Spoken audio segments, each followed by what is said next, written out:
मित्रों, आज की प्रेस वार्ता में आप सभी का स्वागत है।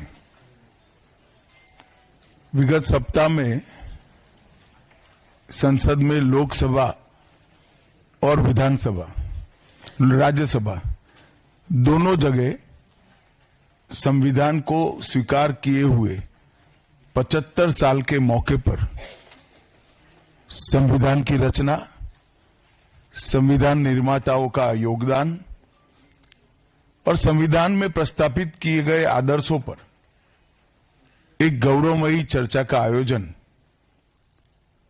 संसद के द्वारा किया गया। वो चर्चा में 75 साल की देश की गौरव यात्रा, विकास यात्रा और उपलब्धियों की भी चर्चा होनी थी। ये तो स्वाभाविक है कि जब लोकसभा में, राज्यसभा में पक्ष और विपक्ष होते हैं तो हर मुद्दे पर लोगों का नजरिया अलग अलग होता है, दलों का नजरिया अलग अलग होता है, वक्ताओं का नजरिया अलग अलग होता है। मगर संसद जैसे देश के सर्वोच्च लोकतांत्रिक फोरम में जब चर्चा होती है तब इसमें एक बात कॉमन होती है कि बात तथ्य के आधार पर होनी चाहिए और बात सत्य के आधार पर होनी चाहिए। कल से कांग्रेस पार्टी ने जिस तरह से तथ्यों को तोड़ मरोड़ कर रखने का प्रयास किया है, ये अत्यंत निंदनीय है और मैं इसकी निंदा करना चाहता हूं। ये क्यों हुआ?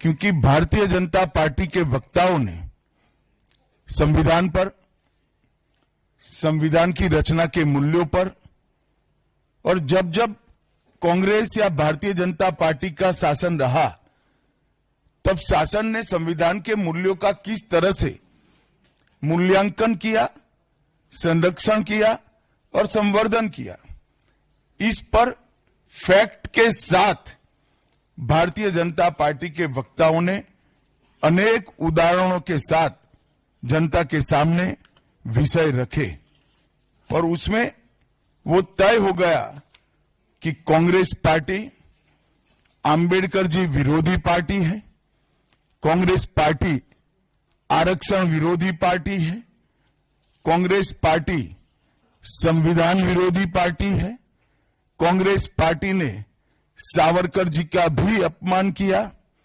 कांग्रेस पार्टी ने आपातकाल डालकर संविधान के सारे मूल्यों की धज्जियां उड़ा दी, नारी सम्मान को भी सालों तक दरकिनार किया, न्यायपालिका का हमेशा अपमान किया, सेना के शहीदों का अपमान किया और भारत की भूमि तक को संविधान तोड़कर विदेशी देशों को देने की हिमाकत कांग्रेस पार्टी के शासन में हुई।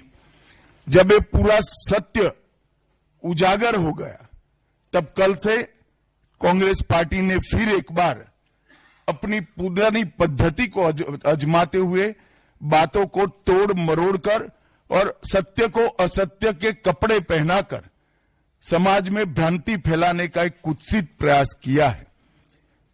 संसद में जब चर्चा हो रही थी, ये सिद्ध हो गया कि बाबा साहेब आंबेडकर का कांग्रेस ने किस तरह से पुरजोश विरोध किया था। बाबा साहब के न रहने के बाद भी किस प्रकार से कांग्रेस ने बाबा साहब को हाशिए पर ढकेलने का प्रयास किया। जब संविधान सभा अपना काम कर चुकी, चुनाव हुआ 1951-52 में और 54, दोनों बार कांग्रेस ने बाबा साहब को हराने के लिए कोई कसर नहीं छोड़ी। यहां तक कि फ्रेंडली चुनाव होता है, स्पिरिट वाला चुनाव होता है, ऐसा चुनाव भी नहीं था। विशेष प्रयास किया गया और वो उनकी हार को सुनिश्चित किया गया। जहां तक भारत रत्न देने का सवाल है, कांग्रेस के नेताओं ने कई बार खुद ही अपने आप को भारत रत्न दिए हैं। 55 में नेहरू जी ने खुद को भारत रत्न दे दिया, 71 में इंदिरा जी ने खुद को भारत रत्न दे दिया और 1990 में बाबा साहब को भारत रत्न तब मिला जब कांग्रेस पार्टी सत्ता में नहीं रही और भारतीय जनता पार्टी के समर्थन वाली सरकार थी। 1990 तक कांग्रेस पार्टी बाबा साहब को भारत रत्न न मिले इसका बड़े जतन से प्रयास करती रही, यहां तक कि बाबा साहब की जयंती को भी 100वीं जयंती को भी मनाने का मना ही कर दिया गया। नेहरू जी की आंबेडकर जी के प्रति नफरत जग जाहिर है। नेहरू जी की खुद की किताब selected works of Jawaharlal Nehru second series volume 16 इसके भाग 2 की पृष्ठ संख्या 532 पर एक पत्र का उल्लेख है, जब बीसी राव ने नेहरू जी को पत्र लिखकर कहा कि आंबेडकर जी मंत्रिमंडल से इस्तीफा देकर जाने का मन बना रहे हैं, तब नेहरू जी का एक जवाब था, आंबेडकर के जाने से मंत्रिमंडल में कोई फर्क नहीं पड़ने वाला है। आंबेडकर जी के महान योगदान का मूल्यांकन जवाहरलाल जी किस तरह से करते थे, इससे बड़ा कोई उदाहरण नहीं हो सकता। जब पंडित जी की एक और किताब को पढ़ें, लेटर टू चीफ मिनिस्टर में एक उल्लेख है, बंबई के मेयर ने एक पत्र में बाबा साहब के आंबेडकर के जन्मस्थान महू में उनका स्मारक बनाना चाहिए ऐसा सुझाव दिया। 18 जून 1959 को पंडित जी ने कहा, सरकार के लिए स्मारक स्थापित करना बिल्कुल सामान्य बात नहीं होगी, आमतौर पर स्मारक निजी पहल से किया जाता है। अपने परिवार के चाहे कोई भी सदस्य हो, नेहरू जी हो, इंदिरा जी हो, संजय गांधी हो, राजीव गांधी हो, कई सारे लोगों के लाखों स्मारक देश के अंदर बनाने वाले परिवार के मुखिया कहते हैं कि आमतौर पर निजी पहल पर स्मारक बनाया जाता है, क्योंकि ये स्मारक B.R. आंबेडकर जी का था। मित्रों, जब एक दूसरा उदाहरण मैं देना चाहता हूं, एक सर्वदलीय मंत्रिमंडल पहली देश की कैबिनेट बनी जिसमें बाबा साहेब आंबेडकर भी सदस्य थे, नेहरू जी प्रधानमंत्री थे। नेहरू जी की किताब selected works of Jawaharlal Nehru में एक और उल्लेख आता है, नेहरू जी के आश्वासन के बावजूद आंबेडकर जी को कोई महत्वपूर्ण विभाग नहीं दिया गया और ये स्पष्ट इसके अंदर उल्लेख है कि सरकार की नीतियों विशेषकर विदेश, रक्षा और अनुसूचित जाति और जनजाति से जुड़ी हुई नीतियां और 370 के खिलाफ आंबेडकर जी थे। जब एक और कांग्रेस पार्टी है, बाबा साहेब आंबेडकर का कोई स्मारक जब तक कांग्रेस सत्ता में रही बड़ा नहीं बना। जहां जहां विपक्ष की सरकारें आती गई, स्मारक बनते गए। भारतीय जनता पार्टी की सरकारों ने और नरेंद्र मोदी जी की सरकार ने बाबा साहब के जीवन के संबंधित पंच तीर्थ का विकास किया।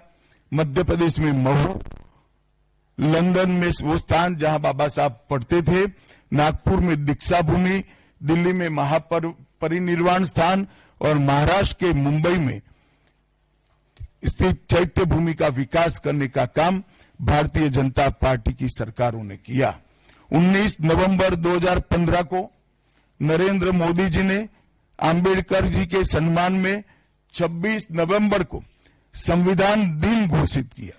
डॉक्टर आंबेडकर इंटरनेशनल सेंटर की स्थापना भी की। 2018 में प्रधानमंत्री नरेंद्र मोदी जी ने महापरिनिर्वाण स्थल पर डॉक्टर आंबेडकर स्मारक का उद्घाटन किया, जो लगभग 2 एकड़ में फैला है।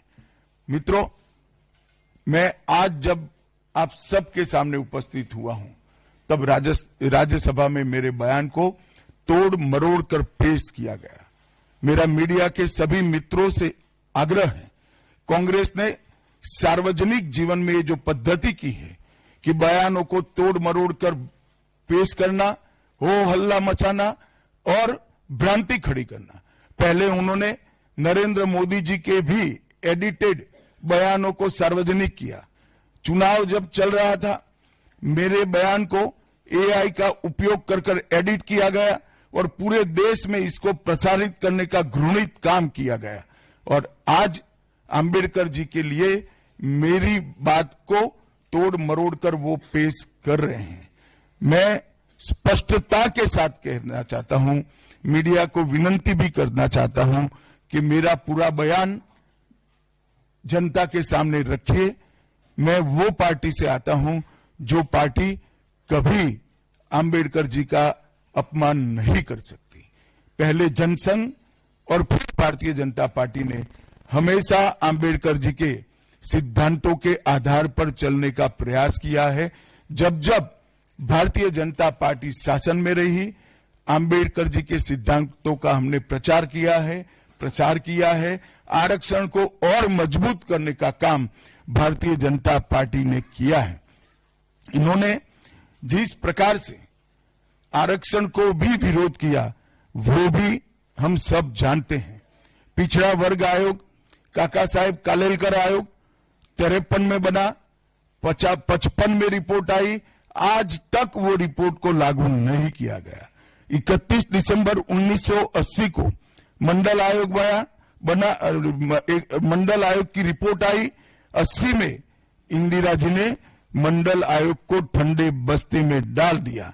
90 में जब गैर कांग्रेसी सरकार आई, तब मंडल आयोग की रिपोर्ट लागू हुई।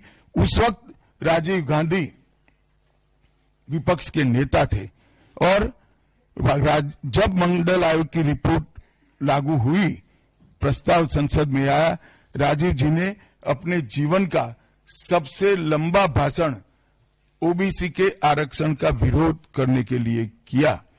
आज मैं फिर से एक बार आग्रह के साथ मीडिया को बताना चाहता हूं, सच्चाई को जनता तक पहुंचाना चाहिए। मेरी पूरी बात बहुत स्पष्टता के साथ, कोई कंफ्यूजन के बगैर राज्यसभा के रिकॉर्ड पर है।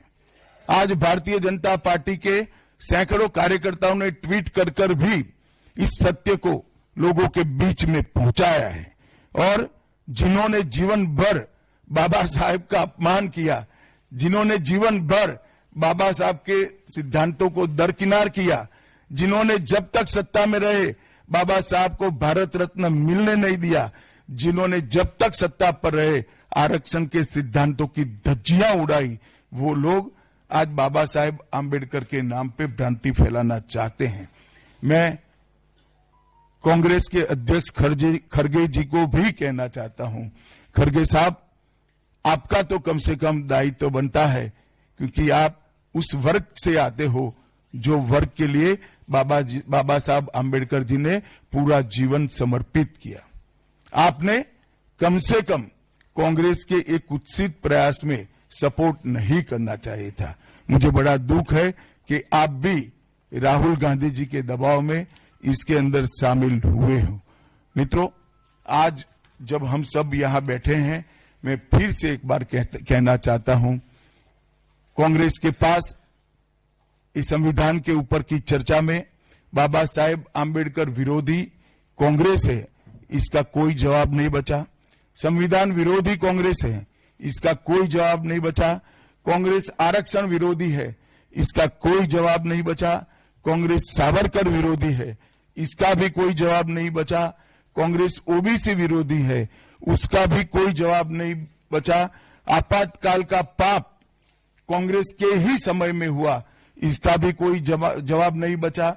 नारी सम्मान का विरोध भी कांग्रेस ने ही किया, वो प्रस्तापित हो गया। न्यायपालिका का अपमान ही कांग्रेस ने ही किया, वो भी प्रस्तापित हो गया। भारत की भूमि को भी संविधान को दरकिनार कर विदेश को सौंपने का पाप भी कांग्रेस ने ही किया, ये भी प्रस्तापित हो गया। तब फिर से एक बार चिर परिचित अपनी पुरानी नीति पर कांग्रेस आई है और उन्होंने मेरे बयान को तोड़ मरोड़ कर आधा ही दिखाकर जनता के सामने रखना और भ्रांति फैलाने का प्रयास किया है। कृपया मेरा पूरा बयान आप सभी लोग जनता तक पहुंचाइए तो दूध का दूध और पानी का पानी हो जाएगा। मैं उस पार्टी से आता हूं, उस संस्कृति से आता हूं जो स्वप्न में भी बाबा साहब के विचारों का या बाबा साहब के स्वयं का अपमान नहीं कर सकते। हम जानते हैं कि देश के संविधान को समावेशी बनाने में देश के पिछड़े वर्ग को, दलितों को, आदिवासियों को, गरीबों को और वंचितों को न्याय दिलाने के लिए और देश के लोकतंत्र की नींव को इतनी नीचे तक गहरी पहुंचाने में बाबा साहब का बहुत बड़ा योगदान है। पूरा देश बाबा साहब के प्रति कृतज्ञता व्यक्त करता है। कम से कम हम तो ऐसा नहीं कर सकते जिससे बाबा साहब का अपमान हो पाए। और मैं फिर से एक बार कांग्रेस के ये कुत्सित प्रयासों की घोर निंदा करता हूं और जो संविधान पर दोनों सदनों में चर्चा हुई, कम से कम भारतीय जनता पार्टी की ओर से चर्चा का स्तर मेंटेन करने का पूरा प्रयास किया गया था, विषय पर बोलने का आग्रह किया गया था और तथ्य के साथ बोलने का आग्रह भी हमारे सारे वक्ताओं ने किया था। वो सारे प्रयास पर कांग्रेस ने पानी फिरा है और मैं मानता हूं कि देश की जनता इसके इस प्रयास को भी जानती है, उनकी मानसिकता को भी जानती है और उनकी कार्य संस्कृति को भी जानती है। धन्यवाद।